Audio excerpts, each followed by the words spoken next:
need to go to the doctor every 6 months, at least every year, because that time that you don't go for many years, that heart attack will catch you up like this, and age is just a number. I've seen that's anywhere from like 20 weeks from the womb to 3 years old, 5-year-old, 9-year-old, 12-year-old, 15 years old, 20, 30, 50, 60, 80s, 90, like you name it, related to injury, trauma, car accidents, illnesses, and not taking care of themselves, not going to a doctor. So it's very important. Like me, I'm so young. Who would ever thought I had 5 nodules in my thyroid and IBS and all this craziness, pre-diabetes. I'm like, come on, I eat so healthy. But when I'm off prep, I love a coconut ice cream with chocolate dipping on the top. Okay, I didn't eat it every night, okay? But off season, I mean, we're not going to eat perfect. We're going to have the little treat we want, right? And I love that. And then creamer in my coffee, and I'm lactose intolerant too. After having 12 years of protein shakes and all that whey, that protein, that milk in my little cereal, it got me bad, Now I have to find like a vegan protein. So, your body changes. And as you get older or get pregnant, OMG, it changes so much more. And you've seen with your body too. I mean, we're not perfect. We're humans. We're going to get sick. Our heart is going to act funny, our intestines, our brain. I mean, funny things happen, right? Yeah. Well, you know what? I can understand that because I got a doctor's appointment coming up next week. I go as often as I can, keep my medication and stuff like that. I was exercising, but I had a little setback, and then my knees are bothering me. I'm thinking about talking to a surgeon about. Oh yeah, you better. Yeah, I try to hold off for a while because I don't like anybody cutting on me. And then I interviewed a while back a young lady. She is a vegan competitor. She competes in, I think, wellness. If I get a chance, I'll send you her link. You can check her out, reach out to her. Maybe I can, for sure. We'll talk about it for her. Yeah, we got here from a man, KL. He says this. He says, "Sexy is an advantage, Bruna. Keep it real." Yeah. He also, I love him. In other words, bodybuilding or not, you will still have risk to be sick. Yeah, because I can tell you the truth. Yeah, and I got COVID. Look at my voice. I still have a hoarse voice. I have congestion. I got COVID 2 weeks ago. My older sister, she had it a while back. I never got it because because eventually my mom, that's what she got it when she passed away because she had it. She was already sick because she was dealing with early dementia. She had like a series of seizures. She had a stroke, and it was just tough. All that combination there. I've taken so much care of people with those conditions. That's challenging. Yeah, I mean that. My mom was my woman. I remember somebody told me, like, son, you stay with your mother. I said, yes, ma'am, I do. Said, well, son, stay with your mama as long as you do. Go out and do this as a man, but come back home to your mama. So, like I said, it's very important. You said before your least favorite is like a lot of bodybuilders they hate leg day, and that's your least favorite. What's your favorite? Favorite what? Exercise. Exercise? Yeah. Oh my God, that's such a hard question. Oh, okay. Back when I was a bicep girl, obviously bicep curls. But now I like the hack squat for the hamstrings. Because let me tell you, since I wasn't blessed with the booty, the hips, and being a Brazilian girl and doing bikini, right? Because in bikini, you have to have the glutes, the quads, the hamstring. And the hamstrings were my weakness, and I used to hate them and dread them. And I'm like, if I want to get serious about bikini, I need to, game up here. I need to get real, just as real I am with my biceps, just as real as I am with my shoulders, and just as real I am with quads, because I have some killer quads. Even though being small, because I was a firefighter, I did a lot of stairs. And that firefighter trainer, I used to put a 45-pound weight and do the stairs like crazy. And that's how you get that cardio on those killer legs. Oh, man. But yeah, the hamstrings was my weakness. And now I'm obsessed with it, just like abs. Abs and hamstrings, definitely my two biggest weakness. And now the hack squat for the hamstrings and the hanging leg raises with the abs. Oh, my God. I killed them all now. Because that's like you ladies, you work out, your belly bodies. Your bikini girls, y'all can't be too much styrations in the glutes, too much focus on your back because you let your hair hang over your back, and also you don't want too much abs. You don't want to be like right.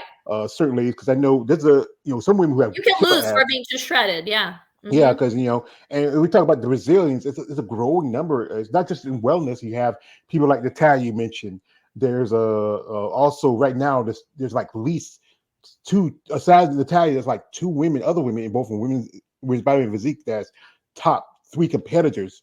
That's Arsenio Barrito, who I follow. She's recovering from an Yeah. injury. There's Zuma Bonito, if I got the name right. There's also Caroline Alvarez. There's one lady I follow. Her name is Karina Concalves. She's over in South in Europe. It's I think it's a very popular, healthy lifestyle out of Brazil. That's why you see a lot of competitors coming from there. You Yeah. know, and I think there was a thing going on where it was like a real shakeup where they're supposed to be starting a men's wellness division. You saw that? It was like No, not yet. What is that? I mean, I was talking with another guy. His name is Didi on the spot. He does interviews with bodybuilding. We talked about that. You know what? That's the thing is about men and women. We're always going to be different. We talked about earlier how men are. We have the transgender and stuff like that. It's just that this is me. I believe that women's sports fit for women. You know, and if you want to compete, okay, have your own class, your own division. It's not fair for you have a genetic advantage. If you're a man competing in a women's sport, you have a genetic advantage. Mhm. There's a Absolutely. yeah. 100%. I'm right there with you. I think we need to make us another class for those people because that would be fair. Because You know, because it wouldn't be fair because but like I said, this is a tough sport to get into, and you have to have a love for it. And there's guys like us. Most of my guys who are here, they're more into the women's bodybuilders. They like there's an old smoke saying, "When you ladies rock hard, we'll rock hard." And it's just about what you ladies do, the time you put in, the work you put in. People got to understand that. And I know people like with you're in a division where which it's more acceptable. This weekend we had Arnold Schwarzenegger right. It's more Classic. acceptable, more attainable, and people want to look like that. People want that beach body. Mothers crave that body. It's so hard when you become pregnant, you have a kid, two, three, four. Man, to get that body back, even with me, I didn't struggle because I've always been a toothpick all my life. But it's still hard to go back to that body that you had before pregnancy. It's not an easy thing to do. Everybody wants to have that beach body. And of course, like you said, more women are starting to go towards that way, and I think it's a beautiful thing. So what? Women have the right to look sexy and strong. If men can be sexy and strong, why can't women be sex strong, right? Because I think that thing is because I love female bodybuilders.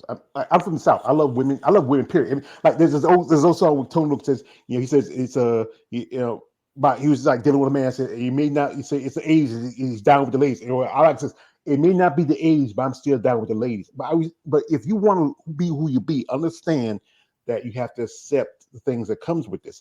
We got Right. here from a man. KL says it's a degenerate society we live in. Anything goes. Well, I won't say that much. It's not like it's like Mad Max Beyond Thunderdome. One man in and two men leave. One man in, two men in, and one man leave. It's just the fact that things are changing. You have to adapt to it. Yeah. You Oh, can't for adapt to it. sure. Yeah, but here's the thing: is I think like this. This is why I talk about this quite often on my channel. As you compare, when you especially hit that pro level, it should be more, especially assistance. Like you have a job in which, okay, if I get sick, I got my benefits like that.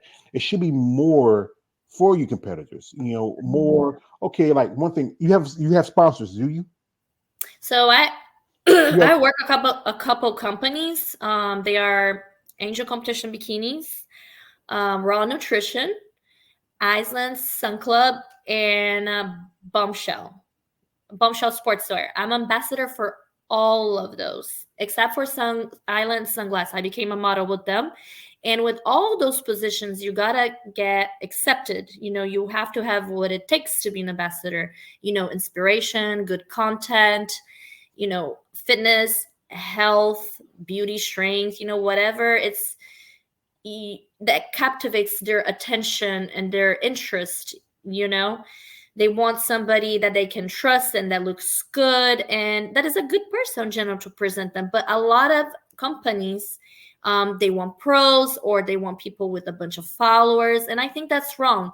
You shouldn't go for a person just because they have, 20,000 followers, 30,000. Like, what kind of world is this? Go for the person because they're a good person, they're a hard worker, they have a career, or their mother, their father, they're a hard worker, they can inspire the society, they do the good for society.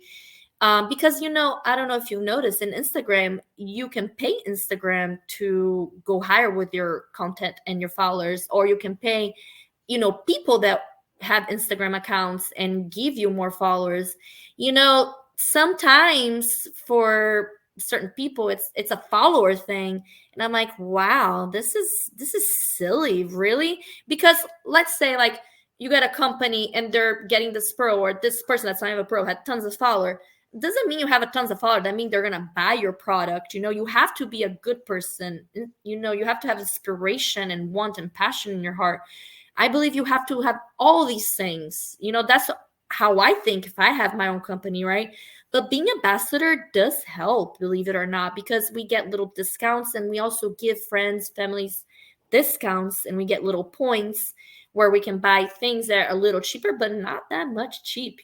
But anyways, I don't do it for money. I do it because I love it. Like, I love angel competition bikinis. Oh my God, I'm like obsessed with everything. And then I love raw nutrition. It's so good to know that if you buy their products, you get little help with discounts, and then also you get to represent them. Like, you get to represent something that you love. So it feels good. And then eventually, as you become a pro, I'm sure you start to get bigger, your name is out there, and then people want you, then they want to sponsor you. And I'm sure with sponsorships, it can help. Maybe the products are for free, or maybe they're 50 off. Honestly, I have not been sponsored by anybody yet. Like, I've tried to be in the front cover of Muscle and Fitness magazine, and I was third place. I got kind of close of getting the cover magazine for that magazine. And Erin Stern did the cover magazine for hers, like, many years, like Miss Olympia figure. Now she's a bikini competitor. I kind of did what she did. She went from figure